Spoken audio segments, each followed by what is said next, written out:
Hi guys, I'm Roger, And I'm Francis. and today we're going to be talking about poverty. I know what you're thinking. Poverty? That's so depressing. But it doesn't have to be. Why? Because poverty is everywhere. It's in every country, every city, and every town. It's in our schools, our workplaces, and our communities. And it's not going anywhere anytime soon. So why not learn more about it? Why not try to understand the causes and consequences of poverty? And why not think about how we can work together to reduce it? So let's get started. Hey Roger, want to hear a fun fact? Let's hear it. Did you know that the world's first poverty line was drawn in 1889 by Charles Booth, a British social reformer? Booth drew a line on a map of London to divide the city into two parts, the rich and the poor. That's right, and now, a few centuries later, the World Bank defines poverty as anyone who lives on less than $2.15 a day. With that threshold, only 0.25% of Americans live in poverty, but why does the census report our poverty rate is 11.6%? The poverty threshold is updated annually for inflation using the Consumer Price Index for all urban consumers. This threshold is also calculated for each country to have their own poverty line, which explains why someone poor in the United States could be considered wealthy in a developing country. For a single person, the poverty threshold in the US under the age of 65 in 2023 is $14,580. For a family of four, however, with two children under the age of 18, the threshold is $24,860. So all of these ways of measuring poverty have been monetarily based, making poverty seem as though it is solely an income-based issue, which income has a large part in defining poverty. But there are other ways to measure poverty, like the capabilities approach, originally imagined by Amartya Sen and Martha Nussbaum. The capabilities approach defines poverty as the deprivation of the ability to achieve certain basic functionings or states of being and doing. For example, every American has access to public education, the capability, but not every student will earn a high school degree, the functioning. The capabilities approach is multidimensional. It takes into account a wide range of factors that contribute to poverty and focuses on the ability to achieve a quality standard of living rather than solely income. So, with all these different poverty measures, how should we measure poverty in the United States? We believe that a two-part solution is the most effective way of defining and measuring poverty. The approach consists of applying the supplemental poverty measure in tandem with discursive measures to determine a household's resources and thresholds. What's the supplemental poverty measure? I'm so glad you asked, but we can't talk about the SPM without explaining the OPM, or the official poverty measure. The OPM measures gross annual pre-tax income. That's a fancy way of saying that the money you earn before government taxes. The OPM's thresholds are based on the cost of a minimum food diet or a thrifty food basket, first established in 1963. Obviously, the monetary value of money has changed greatly in the past 60 years, so the OPM's threshold is adjusted annually by the Census Bureau. The OPM is used to determine eligibility for many government programs such as Medicaid and SNAPs, formerly known as food stamps. Like the OPM, the supplemental poverty measure also measures a household's gross annual pre-tax income. However, the SPM also considers a household's expenses, such as Social Security and childcare and Medicaid out-of-pocket expenses, and certain non-cash benefits, like SNAPs, housing subsidies, and the Earned Income Tax Credit. Additionally, the SPM thresholds are based on the cost of a budget for basic needs, food, clothing, shelter, and utilities. Both measures have their pros and cons. The OPM's definitive threshold makes the measure easy to understand and implement. In addition, because of its wide application, it is easy to compare the rates of poverty in America to those in other countries. But those opposed to the OPM argue it does not capture the full extent of poverty, as it does not consider non-cash benefits. That being said, is the OPM overestimating the scale of poverty in America? It's difficult to say. In contrast, the SPM is widely considered to be a more accurate measure of poverty. The SPM takes non-cash benefits into consideration, making it more comprehensive. However, the SPM is newer and less well known. Additionally, the government uses the FCSUTI measure food, clothing, shelter, utilities, telephone, and internet as a means to determine who is the most in need. These categories are seen by the federal government as the basis of what one needs in order to be above the poverty line. Because the SPM is still relatively new, it is difficult to use the SPM as a measure to compare the U.S. to other countries. So, to determine the best way to measure poverty, we believe Nussbaum's capabilities theory combined with the SPM's measurement could be the best approach for defining poverty in the United States.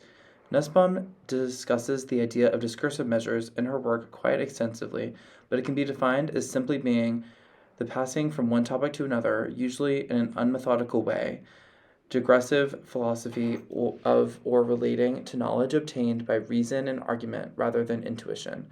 I know that this is kind of confusing, however, let's break it down. The capabilities approach takes various factors into consideration to determine overall quality of life. If someone isn't reaching their capabilities or is at a capabilities deficit, their quality of life is lacking and they could be considered impoverished. Some of the factors that Nussbaum delineated in her list of indicators were bodily health, body autonomy, sense, imagination, and thought, and political self-governance. Now, you might be thinking it would be difficult to measure someone's ability to be capable in any of these areas, but it can be done through certain measures and data analysis. However, given the definition of discursive measures, the way of thinking about poverty is less of a numerical process and can instead be classified as reasoning based on these numbers and statistics. Moreover, while the basis of discursive measures doesn't innately include the idea of numerics, it becomes necessary to include statistics when finding a way of measuring such abstract concepts such as physical health. For example, when measuring bodily health, you can refer to measures like life expectancy by region, infant mortality rates, or the amount of population seeing a therapist. Essentially, these measures indicate health in a given area, which is information that cannot be measured by solely looking at one's income. The same goes for other determinants. For bodily autonomy, you could look at violent crime rates or sexual assault measures, etc. For sense, imagination, and thought, you could compare test scores, graduation rates, or literacy rates by region. There are more categories than just these four outlined by Nussbaum. A common critique of the capabilities approach is that a list will never capture all of the non-income factors that contribute to poverty, but these are just some of the most pressing and present in society today. When we examine this idea even further, it is important to consider the intersectionality between having a deficit income and deficit capabilities. This combines the SPM and capabilities approach methods. When analyzing these two ideas, they are so intertwined and connected that it can be described like this. The two circles aren't perfectly overlapping, but they mostly are. The left side of the graph includes a person who suffers an income deficit, but whose capabilities needs are met. And you may be thinking, when would this ever be the case? Well, while this phenomenon is quite rare, one example could be a nun who has no income but has all her other needs met. In contrast, the right side of the graph would be someone whose income needs are met but their capabilities are not met. One example of this is a family who lives near a coal mine and whose income comes from that mine. They have income from that work but suffer health-wise from the smoke. This leads us to an important question. Because these people don't suffer from low income, would their conditions still fall under the poverty line? This is why the discursive measures and data also need to be a factor in defining and measuring poverty. In his article, Air Conditioning, Cable TV, and an Xbox, What is Poverty in the United States Today?, Robert Rector argues that the official poverty line in the United States is misleadingly low, and that the vast majority of Americans classified as poor actually enjoy a more middle-class standard of living when compared to other countries. He cites data showing that the most poor families have access to basic necessities such as food, clothing, and shelter, as well as a wide range of modern conveniences such as air conditioning, cable TV, and video game systems. He argues that the OPM and SPM are outdated measures of poverty that overinflate the level of poverty in the U.S. However, Roger and I believe that Rector's argument downplays the real hardships faced by many poor Americans. Many poor families still struggle to meet their basic needs, even though they have access to some modern conveniences.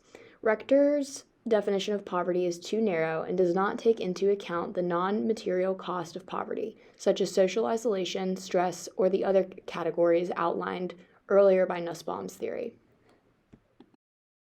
While we believe this multifaceted approach would be the best for measuring and defining poverty, there are certain drawbacks to our preferred methods. We asked Google's AI, called Bard, to provide a counterargument against our thesis, and the main concerns it provided were that it would be expensive and complicated to implement. It also said the supplemental poverty measure is a more accurate measure of poverty than the official poverty measure, but it is also more complex and expensive to calculate. AI also argued that discursive measures of poverty can provide valuable insights into the experiences of people living in poverty, but they are not as objective or quantifiable as the SPM. A two-part solution that combines the SPM with discursive measures of poverty would require significant investment of resources. This may be difficult to justify in some countries or regions with limited budgets. Another drawback is that the SPM and discursive measures of poverty measure different things. The SPM measures the amount of money that a household needs to meet its basic needs, while discursive measures capture the experiences of people living in poverty, meaning overall it may not capture a complete picture of poverty. For example, a household that is above the SPM threshold may still be experiencing poverty if they are facing discrimination or social exclusion. To defend our argument against these claims from AI, we argue that our two-part approach would do the opposite of not presenting a complete picture of poverty. It would instead provide a more holistic depiction of poverty that considers more than just income-based measurements.